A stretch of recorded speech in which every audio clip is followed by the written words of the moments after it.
Good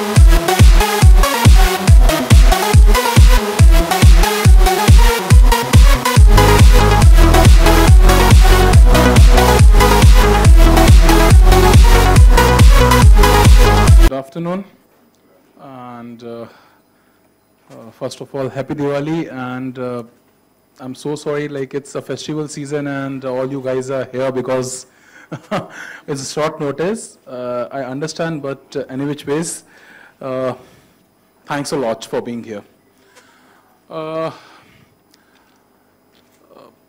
Not speaking much about money trade coin, I'll just like to tell you guys that this is a cryptocurrency, a very different and a unique one, different from Bitcoin at least.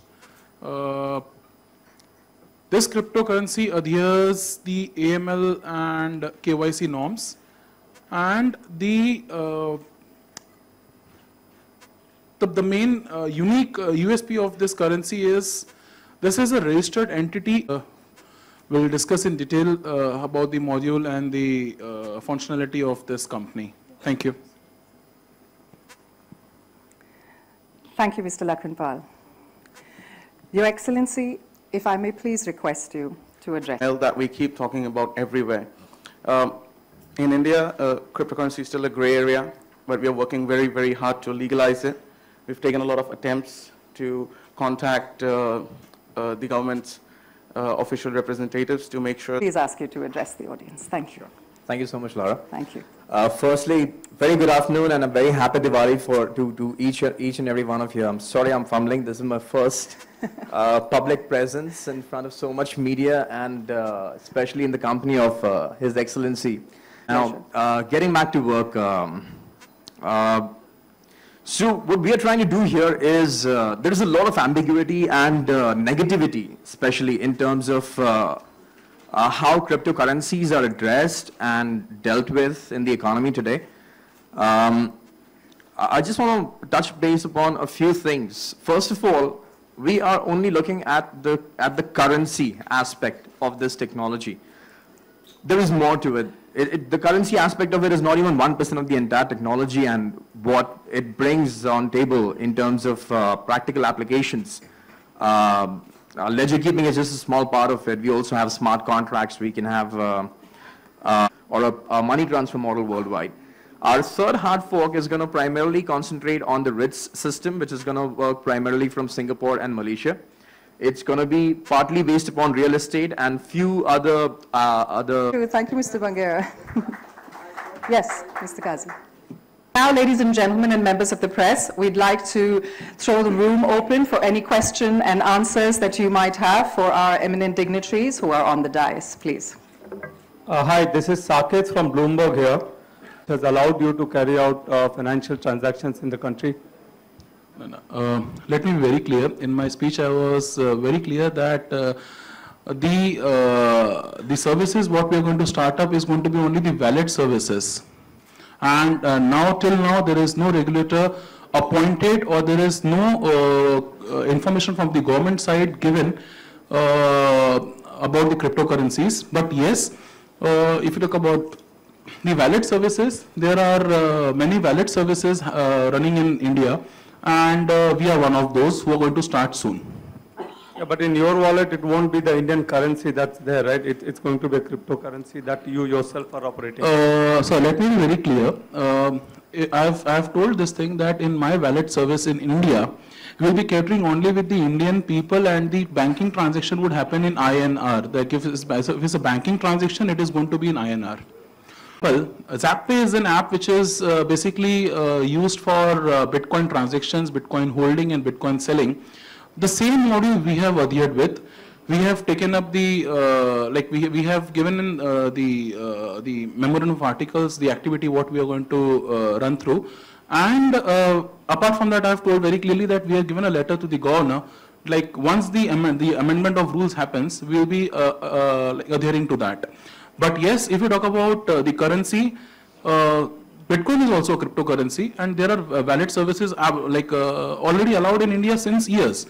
Only thing what we are talking of here is it's going to be only for Indian people, and like say suppose I can set one example. X wallet is open in India, and the person is traveling to UAE. He will not be able to access his wallet over there. And same way, if you talk about the currency exchange, like if he wants to, like he has invested at X amount and he wants to withdraw that cryptocurrency and have it pertaining to the USD or any other currencies, it will be adhering to INR. Again, if you check the ZapPay app, it is the bitcoins are shown in INR, not as USD. Okay, one more thing. There was a report in the Ken yesterday which said that Money Trade Coin is operating a multi-level marketing scheme, which is not even, you don't even have any commodity to trade with, just your own money, and you're supposed to get more customers who will get more money, and there is no underlying in it. Your comments on that? Sir, if you talk about the multi-level marketing company, I totally deny that fact. But yes, of course, if you want to have some clients, the commissions are passed on. Now I can set some a short example for you. The insurance industry. In insurance industry, you have the RM, then you have the ZM, then after that you have BM. Then after that you have sales manager, then you have your SMEs, executives, and then you have these advisors. So these are the hierarchies what insurance company adhere with. If you talk about the MLM itself means binary. We don't have any binary kind of product available in our product. And yes, if you talk about the coins, Money Trade Coin was very clear from day one that any person who is actually investing through bitcoins in the system is going to do it at his own risk. The market is totally volatile and it comes from a thin air, and secondly, it is totally depending on the buyers and the sellers wall. But that means there is absolutely no guarantee of the money that you are putting in. It can just vanish one day. So same applies on Bitcoin also. If I purchase a Bitcoin today, if it's costing me 3.5 lakhs, if the value comes to zero tomorrow, it's very simple. I'm bothered about Money Trade Coin because that's of course cryptocurrency. Sir, it's very simple. Cryptocurrency. See, let me be very clear. This Money Trade Coin also is a cryptocurrency. It's a kind of cryptocurrency which is adhering only AML and KYC norms. Just one final thing. Are you in any way associated with the Finance Ministry as your Facebook profile suggests? And if yes, how and what authorization you have? No, actually, I'm just a member of the in Finance Ministry. I'm just a member of the advisory board. That's it. And recently, I was recruited. But any which ways, I have not yet joined a single meeting over there. And that's it. Yeah. Can you explain which advisory board? Because as far as I understand, there are several of them. Which advisory board in the Finance Ministry? No, I've just got a recruitment. I have told you I have not yet been over there. I have not been over there. I didn't get you. Come again? You are saying an advisory board of the Finance Ministry. It doesn't have any. I'm asking which advisory board of the Finance Ministry are you member of? I can help you out with one guy, Mr. Vinay Chaudhary. He took my biodata, my details, and he took me to the Finance Ministry department. And from there, I gave my data and everything, and it was basically a public service. It was just for a public service told to me. No, I understand. But if you are a member of a Finance Ministry, it's a very high profile. No, you must know which advisory board you are talking about. I didn't got time after that to go over there and check out. But won't you know which advisory board? I haven't checked. It's as simple. I have been told to come over there and take the letterheads also. I have not been over there to take the letterheads also.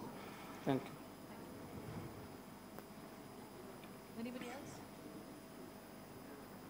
Anybody else? We have any other questions? Yes? By knowingly you said it's a grey area. So why do you want to water in India this type of environment where volatility and suo moto, you know that there is a ambiguity in this trade or this type of business. So still why you want to venture or put Indians into a task? Okay, that's a very good question. Now tell me one thing, sir.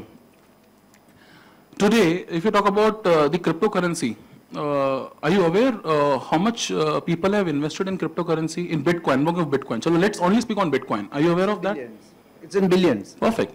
So I'm not putting actually people on task. I'm actually trying to get a system or a service with actually who's going to cater with the AML and the KYC norms. Yeah, that's only for a identification purpose. Beyond that, the motto of the activity is like a type of a gambling, you can say. Is it? Of course, sir. It is a type of gambling. Of course, So, because as in India, many people came and went, you know. They made a lot of carrot to the people and they came and they vanished. So again, what is the assurance then how people can trust or people can make money? that is the reason we have appealed to the government that kindly legalize this platform, and once the legalization happens, we can have the escrow accounts in the bank. Perfect. That is true, but how far, as you, as someone else has said, that you are in the finance ministry, is it what is going to help you out? So let me tell you one thing. This is nothing related to the finance ministry. What I am doing with, I was just offered a what do you call public service portfolio, and I was told that you have to get your biodata. I got my biodata over there. I gave my biodata. My things were given, and that's it. Like I got my visiting card, but I have not been over there to take my letterheads also. So this is a big thing. I have not been over there to take my letterheads also. So if you talk about, see, let's keep a finance ministry part aside. Now let me tell you one thing. Don't you think that trying to make this gray area legalized is a good initiative? That's a good initiative. See, always try to see the positive side of the coin also. People always try to speak on the negative note only. Tell me one thing. Okay, this is a question from my side to the press now. If this cryptocurrency concept gets legalized, do you think how much income can government earn? We have to see. We on one side we are talking that the GDP of the Indian economy is going down. Here's a good chance to get it up. Now you tell me, this is a simple question. In 2009, if a person would have invested 10,000 rupees in a Bitcoin, today his value would have been 157 crores. Correct me if I'm wrong. That's the Google statistics what we have. Correct me if I'm wrong. That's the Google statistics, and you cannot deny a fact. So why, my question is big, why Indian government is not allowing a person to have a clean and clear investment going into the global market? Let government have the laws on it, let government have the watch on it. That's what we have to wait and watch. Perfect. And let me add one more thing to you. Very happy for this UAE government, Bahrain government, very happy for this new business who make a meet and support them. No, thank you, Amiji.